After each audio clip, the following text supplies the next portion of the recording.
बिस्मिल्लाहिर्रहमानिर्रहीम। आज हम अपनी वीडियो में कौमी ज़ुबान की अहमियत बल्कि ज़ुबानों की अहमियत के बारे में बात करेंगे। ज़ुबान किसी भी कल्चर के लिए, सिविलाइजेशन के लिए, कौम के लिए इंतहाई ज़रूरी है। बल्कि ज़ुबान को किसी भी तहज़ीब का गेट वे दरवाज़ा कहा जाता है। अगर आप पाकिस्तान की बात करें तो सबसे पहले हम बात करेंगे ज़ुबान के हवाले से कि पाकिस्तान में आइन में ज़ुबान की अहमियत क्या है। अगर आप आर्टिकल 251 पढ़ें तो वो कैटेगोरिकली कहता है वाज़े तौर पे कि उर्दू ज़ुबान को ही दफातर में और हर जगह सरकारी तौर पे राइज किया जाएगा। और जो उसका सबसेक्शन 3 है वो ये कहता है कि जो इलाकाई ज़ुबानें हैं उनको भी जो सूबाई असम्बलियाँ हैं वो लेजिस्लेट करके प्रमोट करेंगी। अगर आप इस तनाजुर में बात करें तो पाकिस्तान में कौमी सतह पे उर्दू की जगह अंग्रेज़ी अभी तक राइज है। इसे आज से कुछ साल पहले जस्टिस ख्वाजा साहब ने भी एक जजमेंट दी थी जिसमें ये इंश्योर किया गया था कि पाकिस्तान में सरकारी ज़ुबान जो है वो उर्दू है और जो कम्युनिकेशन है वो उर्दू में की जाएगी। जो सरकारी कम्युनिकेशन है वो उर्दू में की जाएगी और अंग्रेज़ी की जगह उर्दू को आहिस्ता आहिस्ता राइज कर लिया जाएगा। लेकिन हम देखते हैं कि पाकिस्तान में अभी भी जो दफातर की ज़ुबान है या जो कम्युनिकेशन की ज़ुबान है वो अंग्रेज़ी है। इसके बारे में हम कुछ बात करेंगे। अंग्रेज़ी ज़ुबान पाकिस्तान में एक कॉलोनियल वर्सा है, इसमें कोई बुरी बात नहीं है। अंग्रेज़ी बैनुल अक़वामी ज़ुबान है, पूरी दुनिया में सबसे ज़्यादा बोली जाने वाली ज़ुबानों में से एक ज़ुबान है और अंग्रेज़ी सीखना ज़रूरी है आपको। If you are a global citizen, आप एक इंटरनेशनली भी आप दुनिया ग्लोबलाइज्ड विलेज है तो अंग्रेज़ी सीखना ज़रूरी है या वो ज़ुबान भी सीखना ज़रूरी है जो इंटरनेशनली राइज है, क्योंकि कम्युनिकेशन का सबसे बड़ा दौर है। लेकिन इसके साथ किसी तौर पे भी उर्दू या इलाकाई ज़ुबानों को भी छोड़ा नहीं जा सकता। अंग्रेज़ी at the cost of Urdu बिल्कुल नाफिजुल अमल नहीं होना चाहिए। हमारे अभी भी पॉपुलेशंस जो हैं वो उर्दू के साथ ही ज़्यादा समझदारी रखती हैं या इलाकाई ज़ुबानों के साथ। इससे बढ़ के अगर आप दुनिया में जितने भी ममालिक देखें, कोई भी दुनिया में ऐसा मुल्क नहीं है जिसने अपनी ज़ुबान छोड़ के तरक्की की हो। अगर आप चाइना देख लें, साउथ कोरिया देख लें, जापान देख लें, आप यूरोपियन कंट्रीज़ देख लें, नीदरलैंड देख लें, जर्मनी देख लें, बरतानिया देख लें, अमेरिका देख लें, साउथ अमेरिका की कंट्रीज़ देख लें, अपनी ज़ुबान को छोड़ के कोई मुल्क भी तरक्की नहीं कर सका, क्योंकि आपकी जो प्राइमरी लैंग्वेज है वो ही आपकी इमेजिनेशन, आपकी क्रिएशन और आपकी इनोवेशन के लिए इम्पॉर्टेंट है। ट्रांसलेशन के तौर पे, सेकेंडरी लैंग्वेज के तौर पे अंग्रेज़ी, अरबी, कोई ज़ुबान भी आ सकती है। तो सबसे ज़्यादा ज़रूरत इस अमर की है कि हमें उर्दू को राइज करना चाहिए। ज़ुबान की सेंसिटिविटी इस लिहाज से भी अहम है कि पाकिस्तान के अवाइल में ज़ुबान के ऊपर ही झगड़ा शुरू हुआ था इस पाकिस्तान के साथ, और वो फिर लैंग्वेज या लिंग्विस्टिक डिफरेंसेस इतने ज़्यादा बढ़ गए कि पाकिस्तान टूट गया। ज़ुबानें जो हैं वो कल्चर्स का हिस्सा हैं और पाकिस्तान फेडरेशन है। फेडरेशन होने के लिहाज से मुख्तलिफ अक़वाम आबाद हैं और सबसे बड़ी आइडेंटिटी लैंग्वेज है, तो हमें हर सूरत जो रीजनल लैंग्वेज है उनको भी प्रमोट करना चाहिए। अगर आप पंजाब की ही बात देख लें, पंजाब में पंजाबी जो है वो निसाब का हिस्सा नहीं है। इससे ज़्यादा बदकिस्मती की बात क्या हो सकती है कि एक ऐसी ज़ुबान जिसमें पंजाब में इस्लाम फैला, जो सूफियाए कराम की ज़ुबान है, जिसमें दुनिया की बेहतरीन शायरी हुई है, जिसमें दुनिया का बेहतरीन पैगाम पहुंचाया गया, उस ज़ुबान को हमने रिडंडेंट कर दिया। उसकी जगह उर्दू ने ले ली है और फिर उर्दू की जगह जो है वो अंग्रेज़ी ने ले ली है।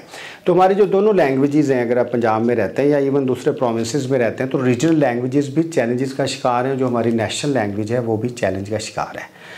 इसमें ज़रूरत इस अमर की है कि हमें अपने कल्चर को और ख़ास तौर पे ज़ुबान को प्रिजर्व करने की ज़रूरत है। अगर आप फंडामेंटल राइट्स देखें, कॉन्स्टिट्यूशन में तो दर्ज हैं आर्टिकल 8 से 28 तक। जो आर्टिकल 28 है वो जो नेशनल और लोकल लैंग्वेजेस है उनको प्रिजर्व करने, उनको प्रमोट करने और उनकी ग्रोथ करने की बात करता है।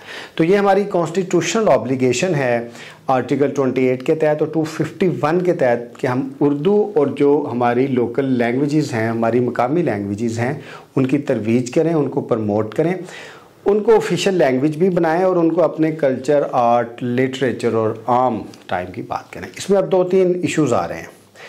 अगर आप सिलेबस के तौर पे देखें तो हमारे जो प्राइवेट स्कूल्स हैं या जो बहुत ज़्यादा हमारा जो स्कूलिंग में काम हो रहा है उसमें एक नफ़रत है उर्दू के लिए भी और पंजाबी के लिए भी। अब ये कैसे मुमकिन है कि आप अपनी लैंग्वेजेस को छोड़ के एक दूसरी लैंग्वेज जिसके साथ आप अडेप्ट नहीं हैं उसको इख्तियार करें और फिर सब सक्सेसेस जो हैं वो भी उसके ज़रिए हों।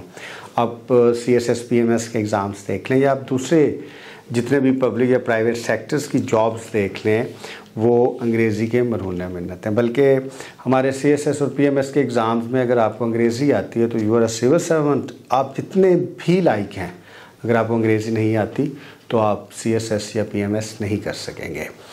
एक कल्चरल टैबू भी इसके साथ आ गया है कि अब बच्चे अगर पंजाबी में बात करें या अपनी लोकल लैंग्वेज में बात करें तो उनके पेरेंट्स, उनके हल्का अहबाब में लोग उसको अच्छे तरीके से एक्सेप्ट नहीं करते। इससे बड़ा कल्चरल टैबू क्या हो सकता है कि आप अपने बावदाद की ज़ुबान के बारे में ये नफ़रत करें। पंजाबियों को पंजाबी में बात करनी चाहिए, हाँ उन्हें उर्दू भी सीखनी चाहिए और अंग्रेज़ी भी सीखनी चाहिए, लेकिन प्राइमरी लैंग्वेज उनकी उर्दू है। इस तरह पख्तूनों को पश्तो, सिंधियों को सिंधी, बलोचों को बलोची, या जितनी भी हमारी जो कौमें आबाद हैं उनको अपनी रीजनल लैंग्वेजेस में कम्युनिकेट करना चाहिए और उसमें फ़ख्र भी महसूस होना चाहिए। और जो हमारी राब्ते की ज़बान है वो उर्दू है, उर्दू भी हमें सीखनी चाहिए। हमारे दफातर की ज़बान उर्दू होनी चाहिए, हमारी कम्युनिकेशन की ज़बान उर्दू होनी चाहिए और हमारी जो एडमिनिस्ट्रेशन है, चाहे उसमें अदालती कार्रवाई है, जुडिशल एडमिनिस्ट्रेशन है, एग्जेक्टिव एडमिनिस्ट्रेशन है या जो लेजिस्लेटिव एडमिनिस्ट्रेशन है, वो भी उर्दू में होनी चाहिए। उर्दू हमारी राब्ते की ज़बान है, लेकिन क्योंकि वी आर ग्लोबल सिटीजन्स और हमने बाहर भी मूव करना है, हमारे काम ने मूव करना है, हमारी रिसर्चेस ने मूव करना है, हमारी ट्रेड है बाहर, तो हमें अंग्रेज़ी भी आनी चाहिए। इसके अलावा अरबी ज़बान भी हमारे लिए बड़ी अहम है क्योंकि it is the language of Quran, तो हमें अरबी ज़बान भी अच्छे तरीके से आनी चाहिए। तो इन लैंग्वेजेस को बैलेंस करना, फिर अपनी लाइफ के मुख्तलिफ़ हिस्सों के लिहाज से बैलेंस करना बहुत ज़रूरी है। बुनियादी तौर पे अगर आप पाकिस्तान में पैदा होते हैं तो चाहे आप इसको अपनी खुशकिस्मती कहें या बदकिस्मती कहें, आपको 4 लैंग्वेजेस सीखना होगी। एक आपको लोकल लैंग्वेज, फिर आपको नेशनल लैंग्वेज, फिर आपको अरबी और फिर आपको अंग्रेज़ी। यहाँ तक कि कोई और इंटरनेशनल लैंग्वेज ऐसे आ जाए जो इंटरनेशनल पावर होती है, उनकी लैंग्वेज सबको सीखना पड़ती है क्योंकि वो ही फिर जो एक कल्चरल ग्लोबलाइजेशन है उसको लीड करते हैं। इसलिए ज़रूरत इस अमर की, सबसे पहले तो हम पंजाब की बात करेंगे कि पंजाब के निज़ाम में पंजाबी शामिल होना चाहिए और पंजाबियों को ख़ास तौर पे ख़वातीन को पंजाबी में बात करते हुए फ़ख्र महसूस होना चाहिए। हमारे स्कूलों में पढ़ते हुए बच्चों को भी पंजाबी में बात करनी चाहिए, उन्हें उर्दू में भी बात करनी चाहिए, उन्हें अरबी भी आनी चाहिए और बाद में उनको अंग्रेज़ी भी आनी चाहिए। लेकिन जो इल्म है, जो क्रिएशन है, इमेजिनेशन है, ये उस वक़्त तक नहीं हो सकेगी जब तक वो अपनी लोकल लैंग्वेज में बात नहीं करेंगे, इमेजिनेशन या क्रिएशन चीज़ों की नहीं करेंगे। एक बहुत बड़ा फ्लॉ हमारी रिसर्च में, हमारी तालीम में और हमारी पूरे निसाब तालीम में ये है कि हमारी जब इमेजिनेशन ही उस लैंग्वेज में होगी जो हमारी लैंग्वेज नहीं है, तो हमारी लैंग्वेज जो हमारी इमेजिनेशन है वो हेल्दी नहीं होगी। इमेजिनेशन की बुनियाद पे ही क्रिएशन होती है और कोई भी निज़ाम तालीम तख्लीक या क्रिएशन के बगैर बेहतर इनोवेशन नहीं कर सकता। तो आखिर में मैं अपनी बात को मुकम्मल करूँगा कि जो आर्टिकल 251 है, जो एक कॉन्स्टिट्यूशनल ऑब्लिगेशन है, उसको इम्प्लीमेंट किया जाए। जो फंडामेंटल राइट है 28 लोकल जो ज़बान है उनको प्रिजर्व करने का, उसको भी इम्प्लीमेंट किया जाए और इसके साथ जो कल्चरल और सोशल टैबूज़ हैं उनको भी ख़त्म करने की ज़रूरत है।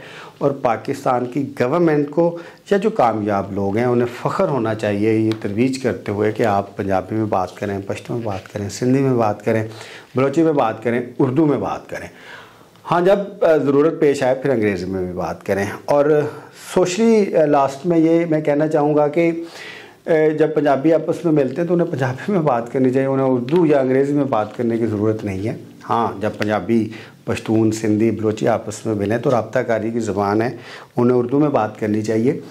बिला वजह उर्दू में बात करने या अंग्रेज़ी में बात करना फॉर दैट मैटर कोई इम्पोर्टेंट नहीं है। हमें इसको देखना चाहिए कि जब हमारा पैगाम अपनी लोकल लैंग्वेज में दूसरे बंदे के साथ पहुंच सकता है तो दूसरी लैंग्वेज बोल के एक सर्टन लैंग्वेज को या एक मखसूस लैंग्वेज को डिग्रेड नहीं करना चाहिए। उम्मीद है कि आप हमारी वीडियोस देखते रहेंगे। जो हमारी सोसाइटी के छोटे छोटे इश्यूज़ हैं, हमारी कोशिश होती है उनके ऊपर बात की जाए ताकि उसको नए सिरे से देखा और परखा जा सके। Thank you very much.